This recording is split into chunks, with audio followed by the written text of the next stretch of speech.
हाँ, वो होटल में हमारी इज्जत उतारे खाती बुलावती है और क्या खाती बुलावती है। वो होटल में हमारी इज्जत उतार दी। कैसे कैसे घर चलाओ तनी तारा का पता चली। हम इज्जत उतार के घर चलाओ तनी। अच्छा। हम होटल में जाके ओकरा सामने अपन इज्जत नीलाम कर दे। तू का चाहता रू कि भारत समाज में हरदंगा हो जाओ। अच्छा तो ई रंगा के होटल में पैसा लेने खातिर अकेले काहे बुलावतिया?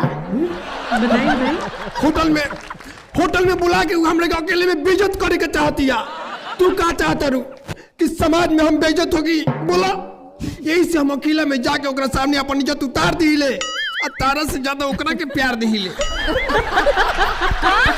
ओकरा के प्यार देवे नी? ए तो पैसा नहीं के तो कुछ तो देवाई के नहीं पड़ी। नहीं छोड़ दी कोई तरह के पैसा